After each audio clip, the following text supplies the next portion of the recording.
Naranasan mo na bang mapahinto sa gitna ng daan? Hindi dahil sa trapiko, kundi dahil sa sariling katawan mong tila nagmamatigas? Yung tipong may gusto ka pang gawin, pero ang tuhod mo parang may sariling pasya? Hindi ka nag-iisa.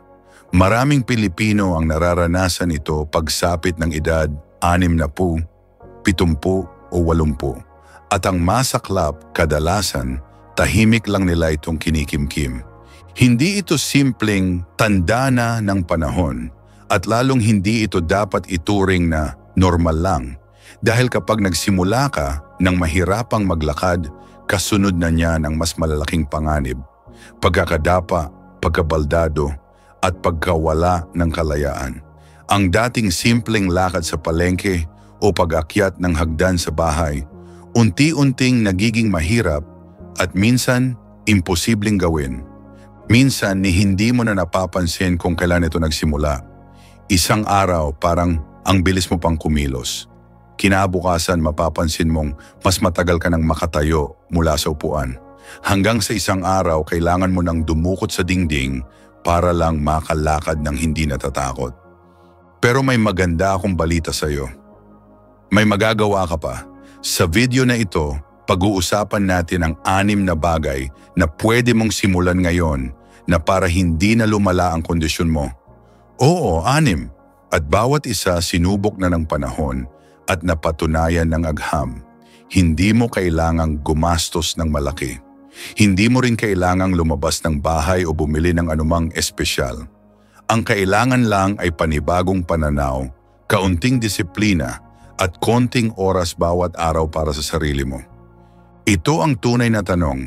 60 a 80 ka na? Hirap ka na bang maglakad? Gawin ang 6 na bagay na to bago lumala.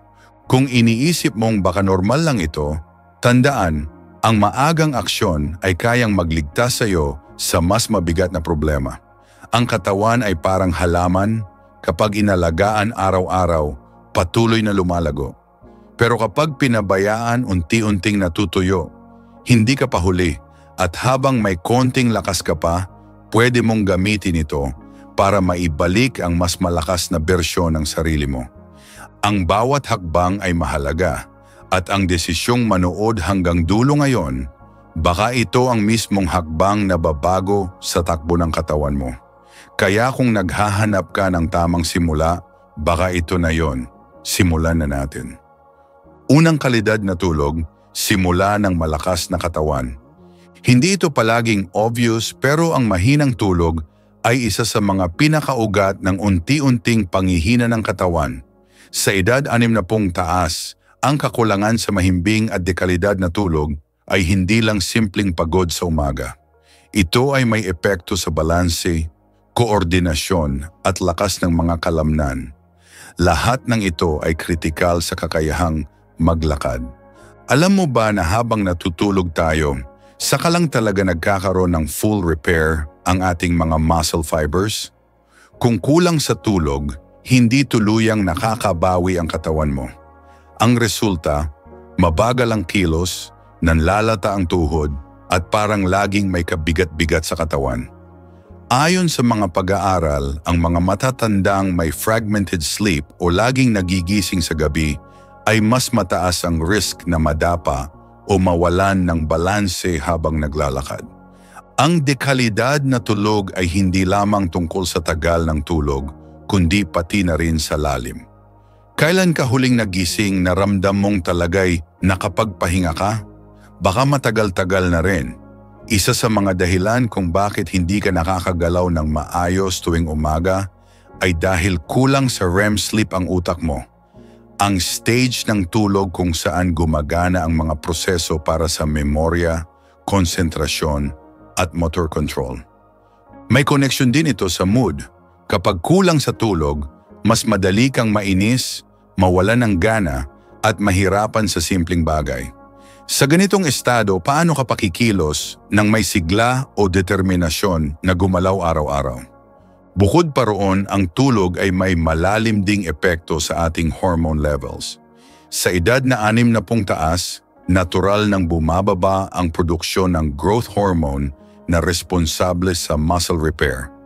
Ngunit kapag may sapat kang tulog, tumataas ang tsansa ng katawan mong makabawi. Ang cortisol o stress hormone ay bumababa rin kapag maayos ang pahinga na siyang nakakatulong sa pagbaba ng pamamaga sa kasukasuan. Ang maayos na tulog ay nakakapag-regulate din ng ating gana sa pagkain. Ayon sa pananaliksik, ang mga taong kulang sa tulog ay mas naa-attract sa mga pagkain na mataas sa asukal at taba na siyang nagdudulot ng mas mabigat na katawan at mas mahirap na paggalaw. Kaya kung iniisip mong wala namang kinalaman ang tulog sa lakas, baka ngayon mo palang maunawaan ang koneksyon. Ang solusyon, gawing sagrado ang oras ng tulog. Iwasan ang gadget 1 oras bago matulog. Gawing tahimik at madilim ang kwarto. Kung kinakailangan, gumamit ng pandinig na musika o aromatherapy. Minsan, ang simpleng pagtimpla ng tsaa o pag-inom ng maligamgam na tubig ay nakakatulong sa paghahanda ng katawan sa tamang pahinga. Subukang magtakda ng consistent na oras ng pagtulog kahit weekends. Iwasan ang kape sa hapon. Magbasa ng ilang pahina ng libro kaysa magbabad sa TV bago matulog. At higit sa lahat, bigyan ng respeto ang iyong katawan. Huwag mong hintaying mapagod ng husto bago matulog. Sa edad natin, ang tulog ay hindi na bonus. Ito ay pangunahing bahagi ng pagpapalakas. Tandaan, ang katawan mong gusto mong lumakas sa araw ay kailangang nagpapahinga ng tama sa gabi. At kung gusto mong makabalik sa mas maayos na paglalakad, magsimula sa kama. Sa tamang pahinga, dun mo unti-unting mababawi ang lakas na nawala sa iyo. Ikadalawa, iwasan ang matagal na pagkaupo. Kung iniisip mong simpleng pag-upo lang ang ilang oras na hindi ka kumikilos, baka hindi mo napapansin ang epekto nito sa iyong kalusugan.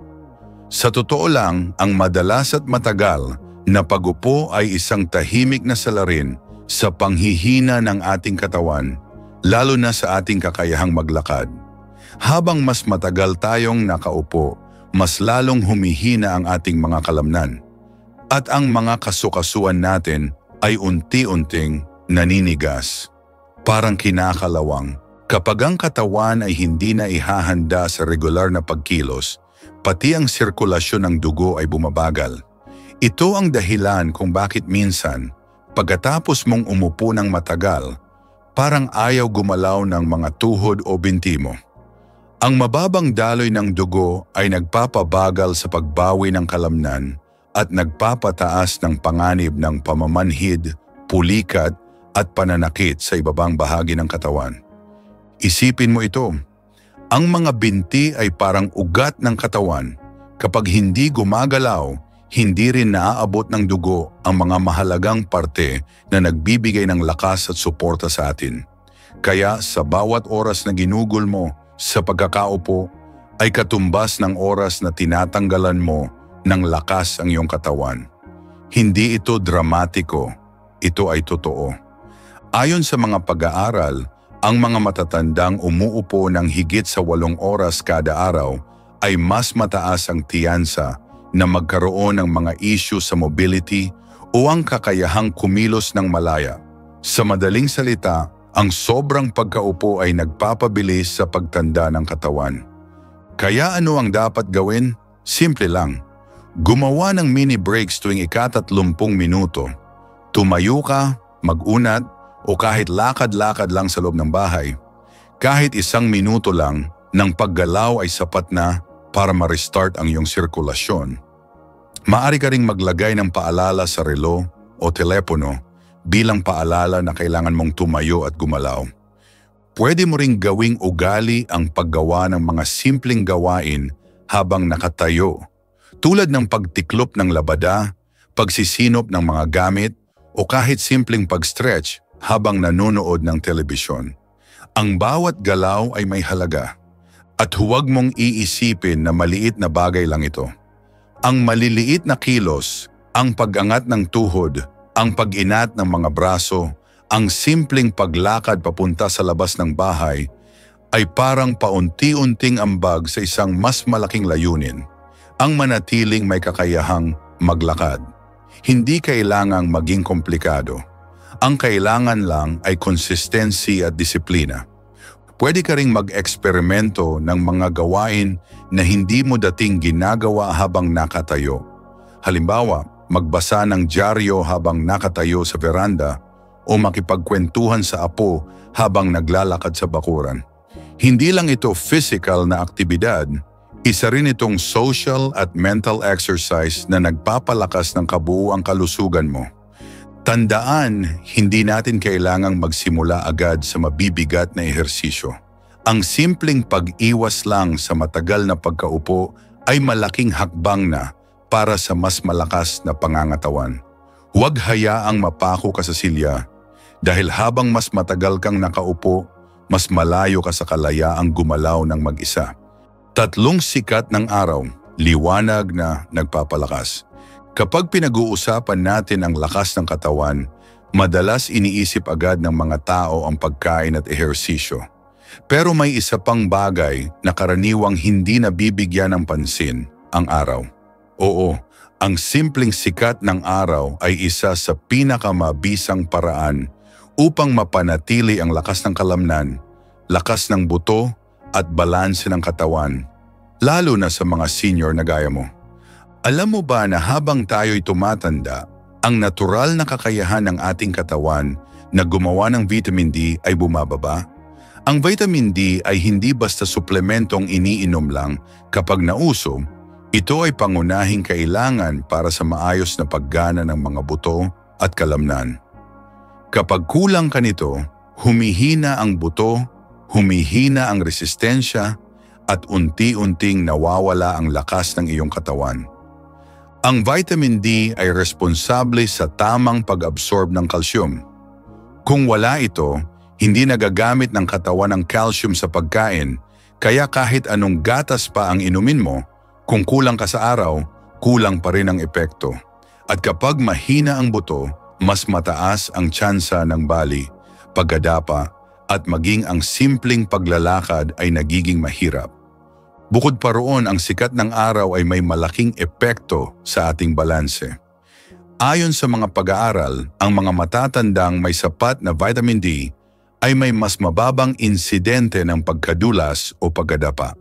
Dahil dito, ang regular na exposure sa araw ay hindi lamang para sa mood o init ng balat, ito ay literal na proteksyon sa iyong kakayahang kumilos ng may tiwala at katatagan. Hindi mo kailangang magbabad ng ilang oras sa ilalim ng araw, kahit 10 hanggang 15 minuto kada araw, lalo na tuwing umaga kung saan mas ligtas ang sinag, ay sapat na. Maglakad-lakad sa bakuran, magdilig ng halaman, o simpleng umupo sa veranda habang iniinom ang mainit mong kape. Ang mahalaga ay regular mo itong ginagawa. Kung gusto mo pa ng dagdag na ideya, subukan mong magtupi ng labada habang nasa labas o magbasa ng dyaryo habang nakaupo sa lilim pero naaabot pa rin ng liwanag. Pwede ka ring tumayo habang nakikipagkwentuhan sa kapitbahay o maglaro ng simpleng baraha sa labas kasama ang apo. Hindi kailangan ng komplikado, kailangan lang ng konsistenteng galaw sa liwanag ng araw. At kung iniisip mong baka makasama sa balat ang araw, tandaan, hindi kailangang diretsong sa tuktok ng araw magpaaraw. Ang araw tuwing alas 7 ng umaga hanggang alas 9 ng umaga ay sapat na upang makuha ang benepisyo ng hindi nasusobrahan. Maaari ka ring magsuot ng sombrero o maglagay ng sunscreen sa mukha habang pinapaarawan ang braso at binti. Bukod sa vitamin D, ang araw ay may epekto rin sa mood. Kapag araw-araw tayong nakakakita ng natural na liwanag, bumababa ang tsansa natin magkaroon ng depresyon o labis na lungkot.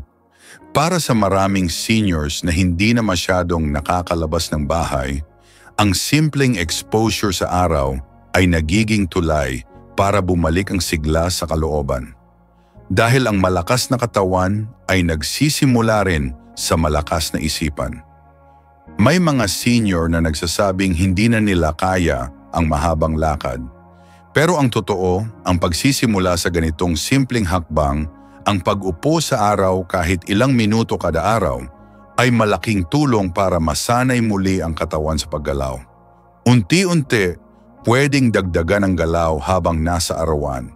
Kaunting stretching, kaunting hakbang, hanggang sa hindi mo namamalayang nakakalakad ka na ng mas maayos. Sa huli, tandaan mo ito. Ang araw ay libre, pero ang benepisyong ibinibigay nito ay napakahalaga. Huwag mong ipagkait sa sarili mo ang ganitong klase ng simpleng lunas. Dahil kung gusto mong bumalik ang tibay ng katawan, huwag mong hayaang manatili ka sa dilim. Lumabas, huminga ng sariwang hangin at yakapin ang liwanag. Ika-4 na ehersisyo sa binti, lakas na mula sa ilalim. Kapag ang binti ay humina, hindi lang ito simpleng hirap sa paglakad, ito ay pag-unti ng kalayaan. Dahil sa bawat hakbang, ang binti ang nagsisilbing pundasyon. Kung ang pundasyon ay mahina, kahit anong gawin mo sa taas madaling gumuho. Kaya naman kung gusto mong muling lumakas, simulan mo sa ilalim, sa mismong mga paa at binti mo. Habang tumatanda, natural na nababawasan ang muscle mass o laman sa ating katawan, lalo na sa lower body.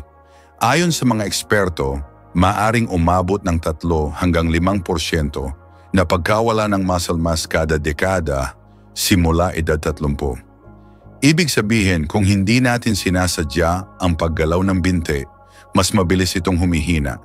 At kapag humina ang binti, bumabagal ang paglalakad, bumababa ang balanse at tumataas ang panganib ng pagkadapa. Pero may magandang balita. Hindi mo kailangang mag-gym o magkaroon ng komplikadong kagamitan para palakasin muli ang mga ito. Sa bahay lang, sa sariling oras mo, kaya mong simulan. Narito ang ilang simpleng ehersisyo para sa binti na maaari mong gawin araw-araw. Pag-upo at pagtayo mula sa silya, umupo sa isang matibay na upuan, tapos dahan-dahang tumayo, gamit ang lakas ng iyong binti, hindi ang kamay. Ulitin ito ng 10 beses. Ito ay makakatulong sa lakas ng hita at balanse. Heel raises. Tumayo malapit sa pader o upuan para sa suporta. Itaas ang sakong at tumayo sa dulo ng mga daliri ng paa, tapos ibaba muli. Gawin ito ng 10 hanggang 15 ulit. Makakatulong ito sa paa at calf muscles. Marching in place, tumayo at salit-salitang iangat ang tuhod na parang nagmamarcha. Kahit 1 minuto lang, bawat araw ay sapat na panimula. Magandang warm-up at nagpapataas ng heart rate. Side leg lifts. Habang nakatayo, itaas ang isang binti pa side. Gawin ito sa magkabilang binti, 10 ulit bawat isa. Ito ay pangpalakas ng balakang at balance. Bago natin ipagpatuloy, kung sa tingin mo ay nakakatulong ang mga ganitong payo sa pang-araw-araw mong lakas at kalusugan, maaari mong pindutin ang subscribe para hindi mo ma-miss ang mga susunod pa naming simpleng gabay na tulad nito. Ang mahalaga ay tandaan nating karera. Hindi mo kailangang perfect agad ang paggalaw. Ang mahalaga ay ginagawa mo ito ng tuloy-tuloy araw-araw. Kung hindi mo kaya ang lahat, simulan sa 1 o 2. Kapag nasanay na ang katawan mo, dadali rin ito sa paglipas ng panahon. May mga senior na nagsasabi, "Ay, baka mapuwersa ako." Pero tandaan, ang hindi paggalaw, mas mapanganib. Ang katawan na hindi ginagamit, mas mabilis nang hihina. Kaya kaysa hintayin mong hindi ka na makatayo, mas mabuting simulan mo na habang kaya pa. Kahit pa unti-unti, basta tuloy-tuloy. Pwede mo ring isama ang mga ehersisyong ito habang nanonood ng paborito mong palabas. O kaya, bago maligo sa umaga, gawin mo muna ang 3 simpleng ehersisyo bilang panimula ng araw. Kung may apo ka, sabayan mo sila sa paggalaw. Gawing bonding moment pa. Sa ganitong paraan, hindi lang lakas ng binti ang nababalik, kundi tiwala mo rin sa sarili mong katawan. Yung dating kaba kapag tumatayo ka, unti-unting napapalitan ng kumpiyansa. Yung dating takot na madapa, napapalitan ng lakas ng loob. At kung sa tingin mo, may kilala kang senior na tulad mo, na natatakot na ring gumalaw, maaari mong i-share sa kanya ang mga simpleng hakbang na ito. Baka ito ang simula ng panibagong sigla niya rin. Ika-5, mag-yoga o tai chi. Galaw na may lalim at katahimikan. Marahil sa unang tingin, iniisip mong ang yoga at tai chi ay para lamang sa mga mas bata, payat o flexible. Pero ang totoo, ang mga sinaunang sining ng pagkilos na ito ay partikular na makapangyarihan para sa mga taong nasa edad 60 taon pataas, lalo na sa mga nakararanas ng hirap sa paglakad. Ang yoga at tai chi ay hindi mabilis, hindi marahas, at lalong hindi kailangan ng malakas na katawan sa simula. Sa katunayan, ito ang 2 ehersisyo na pinakarekomenda para sa seniors dahil sa kakayahan nitong paigtingin ang balanse, ayusin ang postura, palakasin ang kalamnan, at bawasan ang tensyon sa katawan. Ang Tai Chi na nagmula sa China ay binubuo ng mabagal ngunit maayos na galaw na sinasamahan ng malalim na paghinga. Parang sayaw na meditatibo, galaw na may layunin at katahimikan. Ayon sa mga pag-aaral, ang mga matatandang regular na nagsasagawa ng Tai Chi ay mas bihira madapa, may mas malakas na lower body at mas kalmado ang isipan. Ito ay dahil sa tuwing gumagalaw tayo ng may malay at mabagal, tinuturuan natin ang katawan na maging sensitibo sa sariling balanse. Samantala, ang yoga naman ay kilala sa pag-stretch ng mga naninigas na kasukasuan at pagpapalakas ng core muscles. At huwag kang mag-alala, hindi mo kailangang yumuko na parang acrobat o tumayo sa ulo. May mga tinatawag na chair yoga na kung saan lahat ng galaw ay ginagawa habang nakaupo. Mula leeg hanggang bukong-bukong, dahan-dahang ginagalaw at pinapalakas. Narito ang ilang halimbawa ng simpleng galaw na maaari mong subukan. Seated spinal twist. Umupo ng tuwid, ikot ang katawan pakanan habang ang kamay ay nasa gilid ng upuan. Hawakan ito ng 10 segundo, ulitin sa kaliwa. Pinapalakas ang gulugod at flexibility. Neck rolls. Habang nakaupo, dahan-dahang igalaw ang ulo paikot. Makakatulong ito sa leeg at balikat na madalas naninigas sa edad. Ankle circles. Itaas ang isang paa at paikutin ang bukong-bukong pakanan at pakaliwa. Maganda para sa circulation at pag-iwas sa pamamanhid. Standing weight shift in Tai Chi. Tumayo ng tuwid, dahan-dahang ilipat ang bigat ng katawan mula kanan papuntang kaliwang paa. Parang alon, ito ay makakatulong sa balanse at grounding. Ang kagandahan ng yoga at Tai Chi ay wala silang deadline. Wala kang kailangang tapusin. Sa bawat galaw, ikaw ang bahala sa bilis at lalim. Ito ang ehersisyong may respeto sa katahimikan at sa katawan mong nangangailangan ng pangangalaga, hindi presyon. Bukod sa pisikal na benepisyo, ang epekto nito sa isipan ay napakalalim. Marami sa mga seniors na nagsimulang mag-yoga o Tai Chi ay nagsasabing nakakatulog sila ng mas maayos, mas kalmado ang isipan at mas malinaw mag-isip. Ito ay dahil binibigyan ito ng espasyo ang utak na huminga at ang damdamin na maghilom. Kung gusto mong subukan, maraming libreng video tutorials sa YouTube na pang seniors. Pwede mo ring tanungin sa health center ninyo kung may grupo sa barangay na nagsasagawa nito linggo-linggo. O baka naman may kaibigan kang gusto ring sumubok. Mas masaya kung may kasama. Hindi mo kailangang maging mahusay agad. Sa yoga at Tai Chi, ang layunin ay hindi ang perpektong galaw, kundi ang muling koneksyon sa katawan mo. Dahil sa bawat dahan-dahang paggalaw, binubuksan mo ang sarili mo sa bagong lakas at bagong tiwala. Ika-6 na nutrisyon at hydration. Lakas na nanggagaling sa loob. Maaring iniisip ng ilan na ang lakas ay nakukuha lamang sa pag-ehersisyo. Ngunit kung ang katawan mo ay walang tamang gasolina, paano ito kikilos ng buo? Ang tamang nutrisyon at sapat na pag-inom ng tubig ay hindi lang basta dagdag lakas. Ito ang mismong pundasyon ng galaw, balanse at tibay ng katawan, lalo na sa edad 60 taon pataas. Kapag kulang ang iniinom mong tubig, bumabagal ang daloy ng dugo sa katawan. Ibig sabihin, mas kaunti ang oxygen na nakakarating sa kalamnan. Ang resulta, nanlalata ka, madaling mapagod, at minsan parang masakit ang katawan kahit walang ginagawang mabigat. Ang dehydrasyon ay isa sa pinakakaraniwang sanhi ng panghihina, pananakit ng kasukasuan, at paminsan-minsan ay bigla ang pagkahilo na nagdudulot ng pagkadapa sa matatanda. Ayon sa mga doktor, maraming seniors ang hindi umiinom ng sapat dahil hindi na raw sila nauuhaw gaya ng bata pa. Pero ang pagkauhaw ay hindi palaging tamang sukatan ng pangangailangan ng katawan. Sa edad mo ngayon, mas mahalaga na may nakatakdang oras ka ng pag-inom. Halimbawa, paggising sa umaga, bago kumain, pagkatapos ng bawat lakad, at bago matulog. Subukan mo ring uminom ng maliliit pero madalas, halimbawa, kalahating baso kada oras. Hindi kailangan isang inuman lang. Pwede kang gumamit ng maliit na bote at dalhin ito habang naglalakad-lakad. Isipin mo ito, bawat lagok ng tubig ay parang paunti-unting pagbawi ng lakas sa katawan. Sa nutrisyon naman, iwasan ng labis na alat, sobrang asukal, at pagkaing processed o delata.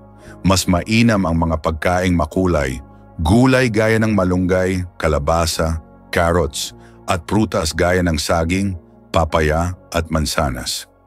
Ang mga ito ay hindi lang nagbibigay ng enerhiya, kundi tumutulong din sa pag-repair ng cells, pagpalakas ng immune system, at pagbibigay ng fiber para sa mas maayos na pagdumi. Isama rin sa diet ang mga pagkaing may protina tulad ng itlog, isda at munggo.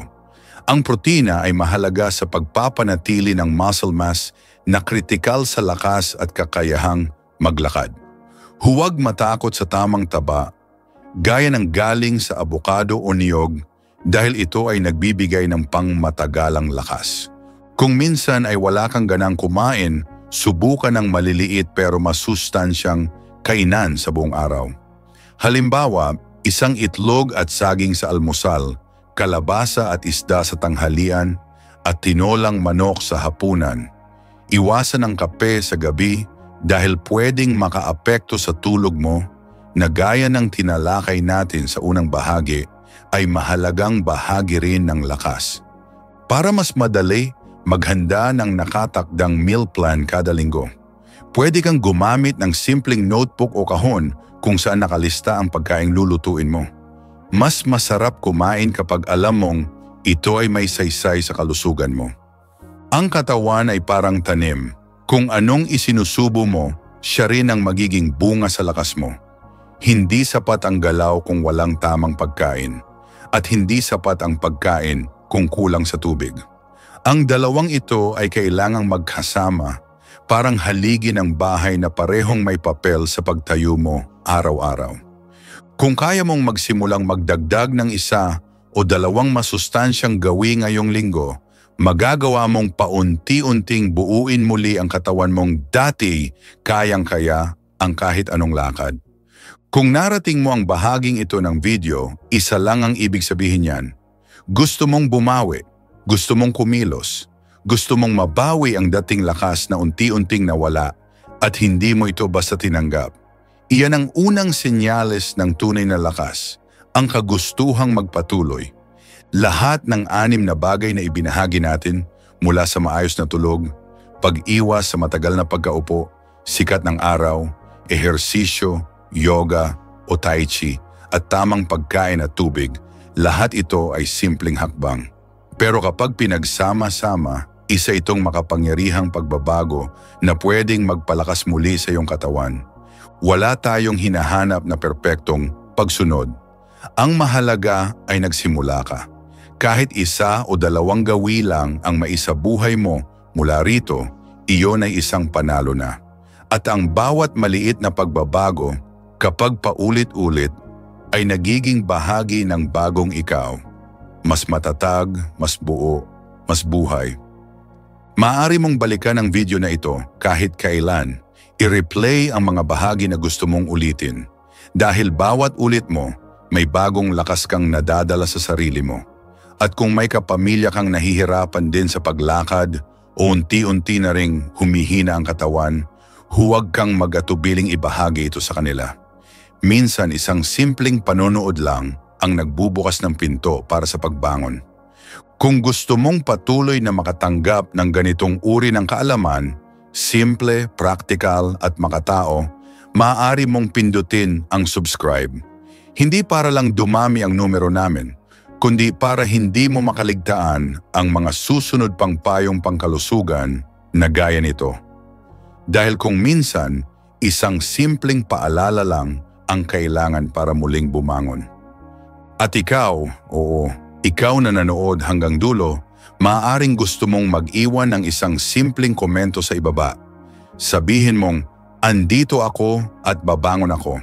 Dahil baka ang komento mong yan, makita ng isang taong gusto na ring bumawi pero nag-aalangan pa. Minsan, isang salita lang mula sa isang kagaya mo, sapat na para magbago ang takbo ng buhay ng iba. Hindi aksidente ang pananatili mo hanggang sa huli. Ibig sabihin, may bahagi ng sarili mong gustong kumawala sa kahinaan. May panig sa iyo na hindi sumusuko. At ang panig na iyon, ang masipag, ang may disiplina, ang may pagmamahal sa sarili, ay siya ngayong nangingibabaw. Sa bawat pagbangon mo mula sa kama, sa bawat hakbang mo kahit may pangangalay, sa bawat desisyong piliin ang masustansyang pagkain kaysa sa madali, dun mo unti-unting pinapatunayan. Kaya mo pa, hindi ka patapos, at hindi mo kailangang patunayan ito sa kahit kanino. Dahil ang tunay na tagumpay ay tahimik, gaya ng lakas na dahan-dahang bumabalik sa iyong katawan. Maraming salamat sa pagtitiwala. Muli, ang desisyong manood hanggang dulo ay hindi lang pagpili sa video. Isa itong pagpili sa sarili mong kagalingan, isang paninindigan na kahit anong edad, pwede pa rin tayong lumakas, bumangon, at mabuhay ng buo hanggang sa muli.